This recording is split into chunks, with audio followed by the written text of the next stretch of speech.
दोस्तों, अगर आप मीशो पर न्यू सेलर हैं तो आपके दिमाग में एक ना एक बार ये जरूर क्वेश्चन आया होगा यार कि अपने ऑर्डर कैसे बढ़ाऊं। तो मैं आपको 15 ऐसे पावरफुल टिप्स देने वाला हूं जो मैंने खुद टेस्ट किए हैं और कई टॉप सेलर्स जो हैं वो भी इन्हीं टिप्स को फॉलो करते हैं। और अगर आप भी इन्हें सही तरीके से आजमाएंगे तो आपके ऑर्डर भी धीरे धीरे नहीं बल्कि धड़ाधड़ ऑर्डर आएंगे। उससे पहले दोस्तों, अगर आप हमारे चैनल पर नए हैं तो हमारे चैनल को सब्सक्राइब कर लीजिए, वीडियो को लाइक एंड शेयर कर दीजिए और वीडियो में एंड तक जरूर बने रहिएगा क्योंकि 15 के 15 टिप्स बहुत ही ज्यादा इंपॉर्टेंट हैं। इसीलिए वीडियो ज्यादा लंबी नहीं होगी, बस शॉर्ट में लेकिन बहुत अच्छी तरीके से आपको समझाने की कोशिश करूंगा इन पूरे 15 टिप्स के बारे में। तो चलिए चलते हैं अपने पहले टिप्स पर। सबसे पहले गलत प्रोडक्ट चुनकर बीच में ही फंस मत जाइए। ऐसे प्रोडक्ट चुनिए जिनका कस्टमर रिटर्न जो है वो 10% से कम हो और कुरियर रिटर्न जो है वो 20% से कम हो, क्योंकि आपके रिटर्न्स कम होंगे तो आपकी ग्रोथ बहुत अच्छी होगी, आपका प्रॉफिट बहुत ज्यादा बढ़ेगा और दूसरी चीज आपके जो अकाउंट की हेल्थ है वो बहुत अच्छी होती चली जाएगी, जिससे आपके ऑर्डर में ग्रोथ होगी। हमारा दूसरा टिप है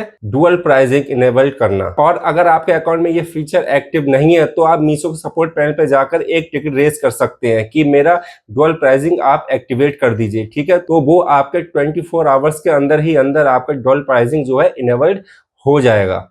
उसी के साथ साथ इसी में मैं आपको एक चीज और बता देता हूं, आप क्योंकि बहुत कमेंट मेरे पास आए एनडीडी क्या होता है, तो फिर से मैं बता देता हूं। आप जो है एनडीडी भी आपको इनेबल करना पड़ता है। ठीक है, ये मैं आपको एंड में बताने वाला था लेकिन शुरुआत में बता दे रहा हूँ। एनडीडी मतलब होता है नेक्स्ट डे डिस्पैच। ठीक है, तो उसे भी हमें इनेबल करना होता है, उसका टिकट रेस करना पड़ता है। तो आप मीशो के सपोर्ट पैनल में जाएंगे तो दोनों चीजें वहां पे दोनों चीजों का टिकट रेस कर सकते हैं। क्योंकि अगर आप डुअल प्राइसिंग एक्टिवेट कर लेंगे तो इसका फायदा क्या है, इससे आपका प्राइस जो है मार्केट के हिसाब से घटता बढ़ता रहेगा। तीसरा टिप है हमारा ऑटो प्राइसिंग फीचर। आप सिर्फ एक बार अपना मिनिमम जो भी आप प्राइस सेट करना चाहते हैं उसे सेट कर दीजिए, बाकी का सारा काम इसमें मीशो करता है। ये ऑटोमेटिक तरीके से आपको कंपटीशन में बनाए रखता है और आपके प्रोडक्ट पे 1 से 5 रुपए तक कम दिखाता है। इससे क्या होता है, इससे आपको अपने प्राइस में बार बार बदलाव करने की, डेली बदलाव करने की जरूरत नहीं रहती है। ऑटोमेटिक तरीके से आपके प्राइस को कंपटीटर के हिसाब से घटाता बढ़ाता रहता है, इसमें आपको कोई नुकसान नहीं होता किसी भी तरीके का। चौथा है हमारा अपने थंबनेल पर नजर रखिए। थंबनेल से मेरा मतलब है प्रोडक्ट की पहली फोटो ऐसी होनी चाहिए कि कस्टमर अगर स्क्रॉल कर रहा है तो स्क्रॉल करते करते रुक जाए, क्योंकि अगर आपकी इमेज डल लग रही है तो आपके ऑर्डर आना बिल्कुल ही मुश्किल है। इसीलिए मैं बार बार कहता हूं कि आपको अपने प्रोडक्ट की इमेजेस पे बहुत ज्यादा विशेष ध्यान देना है, क्योंकि कहा जाता है first impression is the last impression.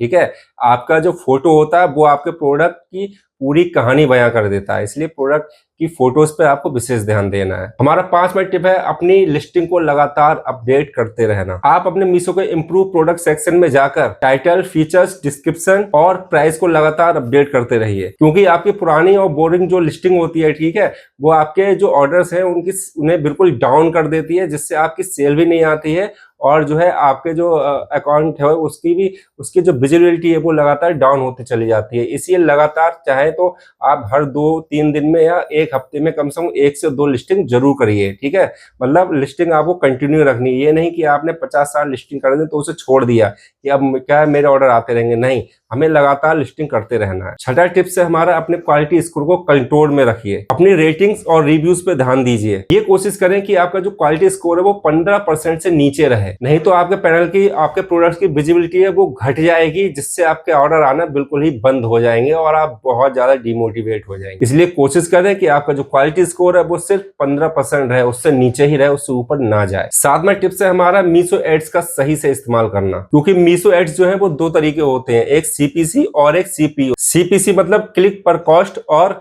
CPO मतलब क्लिक पर ऑर्डर। इन दोनों टाइप के आपको ऐड चलाने हैं, क्योंकि सीपीसी ऐड चलाने से आपके व्यूज बढ़ते हैं और सीपीओ ऐड चलाने से आपके ऑर्डर्स आते हैं। 8वां टिप्स है हमारा प्रमोशन में भाग लेना। डेली डील्स, फ्लैश सेल और फेस्टिव इवेंट, ये वो एक लम्हा होता है, वो आपका मोमेंट होता है जो आपके प्रोडक्ट की विजिबिलिटी, आपके प्रोडक्ट को और आने में उन्हें बूस्ट करता है। ठीक है, आपकी सेल को बूस्ट करता है, इसीलिए प्रमोशंस में लगातार आपको पार्टिसिपेट करते रहना है। कुछ सेलर्स जो है इन चीजों पर बिल्कुल ध्यान नहीं देते हैं और सेल निकल जाती है, ठीक है, वो उसमें पार्टिसिपेट नहीं कर पाते हैं। ये इसमें क्या, आप कस्टमाइज करके अपनी कैटलॉग को पार्टिसिपेट कर सकते हैं। ये नहीं कि आप मतलब पार्टिसिपेट करेंगे तो आपके जितनी कैटलॉग्स हैं सब पे पार्टिसिपेट करना पड़ेगा, ऐसा नहीं है। आप अपने हिसाब से उस पर डिस्काउंट दे सकते हैं, 10%, 5%, 15%, जितना चाहे उतना डिस्काउंट दे सकते हैं, ठीक है। तो प्रमोशंस में जरूर ध्यान दीजिएगा, उन पे जरूर पार्टिसिपेट करते रहिएगा, क्योंकि जो नया सेलर होता है वो घबराता है कि अगर मैंने प्रमोशंस पे पार्टिसिपेट कर लिया तो उससे मेरा जो है पैसे कट जाएंगे, इसका मुझे कुछ पे करना पड़ेगा। आपको प्रमोशंस का कुछ भी पे नहीं करना पड़ता है, आपको सिर्फ और सिर्फ उसमें अपने हिसाब से डिस्काउंट देना पड़ता है। वो डिस्काउंट आप 5%, 10%, 15%, कितना भी जो आपको लगे कि इसमें मेरा मार्जिन आ रहा है, उस हिसाब से आप उसमें डिस्काउंट दे सकते हैं। नवा है हमारा मीशो वेयर हाउस का इस्तेमाल। अगर आपके पास स्टॉक बहुत अच्छा है, ठीक है, इन्वेंट्री बहुत अच्छी है, तो आप मीशो वेयर हाउस का इस्तेमाल कर सकते हैं। इससे क्या होगा, इससे आपके प्रोडक्ट की डिलीवरी तेज होगी, जिससे आपके लिस्टिंग को एक एक्स्ट्रा पुश मिलेगा, ठीक है। मतलब आपके ऑर्डर यहां भी आने के चांसेस बहुत ज्यादा बन जाते हैं। 10वां जो हमारा टिप्स है वो है प्रीपेड ऑर्डर्स पर ऑफर। आप प्रीपेड ऑर्डर्स पर छोटा सा डिस्काउंट दे सकते हैं, इससे आपके रिटर्न्स कम होंगे। दूसरी चीज, कस्टमर आप पर भरोसा करेगा। और प्रीपेड ऑर्डर पर डिस्काउंट कैसे लगाना है, इसकी मैंने प्रॉपर पूरी वीडियो बना दी है, ठीक है। आई बटन पे आपको लिंक मिल जाएगा, आप एक बार जरूर जाकर देखिएगा। भले ही इस वीडियो को पुश करके कर दीजिए, लेकिन उस वीडियो को जाके जरूर देखिएगा, उसके बाद इस वीडियो को आप कंटिन्यू कर सकते हैं, ठीक है। वो वीडियो आपके सेलिंग में, आपके रिटर्न्स में बहुत ज्यादा हेल्प करने वाली है, तो एक बार जरूर देखिएगा। 11वां टिप है हमारा टाइम पर डिस्पैच। आप लेट डिस्पैच और कैंसिलेशन से बचिए। मैं हमेशा कहता हूं कभी भी हमें ऑर्डर को कैंसिल नहीं करना है। अगर हमारे पास इन्वेंट्री नहीं है फिर भी हमें ऑर्डर को एक्सेप्ट करना है, भले उसके लेवल डाउनलोड मत करिए, लेकिन कभी भी ऑर्डर को कैंसिल मत करिए, क्योंकि मीशो जो है टाइम से ऑर्डर डिलीवर करने वाले सेलर्स की कैटलॉग को बहुत ज्यादा प्रमोट करता है, जिससे सेलर्स की विजिबिलिटी लगातार बढ़ती है। और इससे क्या होता है, इससे उसके ऑर्डर ज्यादा से ज्यादा आने के चांसेस बढ़ जाते हैं। 12वां टिप है हमारा सही कोरियर पार्टनर चुने।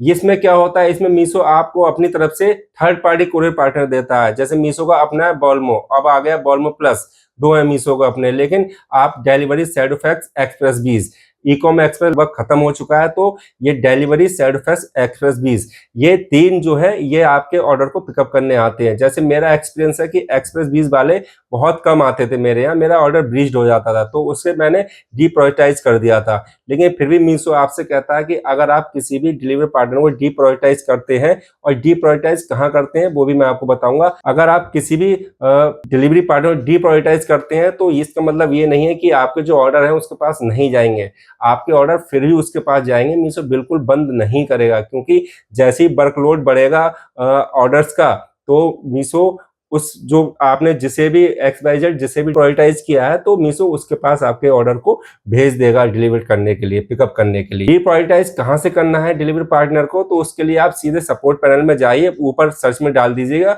डीप्रायोरिटाइज, तो अपने आप वहां पे पूरा ऑप्शन आ जाएगा जहां से आप जाके डीप्रायोरिटाइज कर सकते हैं डिलीवरी पार्टनर को। 13वां जो हमारा टिप है वो है अपने पैकेजिंग से अपने कस्टमर पे इंप्रेशन बढ़ाएं, ठीक है। कुछ लोग क्या करते हैं, सादा पैकेजिंग ले आते हैं कि हम भाई न्यू सेलर हैं, ज्यादा इन्वेस्ट नहीं करना चाहते हैं, तो दिल्ली से अपने लोकल से सादा पैकेजिंग मंगा लेते हैं। उस पर क्या करते हैं, मीशो का टेप लगा के कस्टमर तक भेज देते हैं। उससे क्या होता है, आप जब मान लीजिए कस्टमर बैक करता है, आपका पार्सल वापस कर देता है, तो आपको रिवर्स जो है शिपिंग चार्ज भी देना पड़ता है। दूसरी चीज, आपको उसमें क्लेम नहीं मिलता है। तो इसके लिए मीशो ने पहले क्या था, जो है अलग से एक ऑप्शन आता है बारकोड पॉलीबैग खरीदने का, लेकिन अब क्या है, आपके पैनल में ही तीसरे नंबर पे बारकोड पैकेजिंग करके एक ऑप्शन मीशो ने दे दिया। आप वहां से जाके बारकोड वाले पॉलीबैग जरूर खरीदिएगा।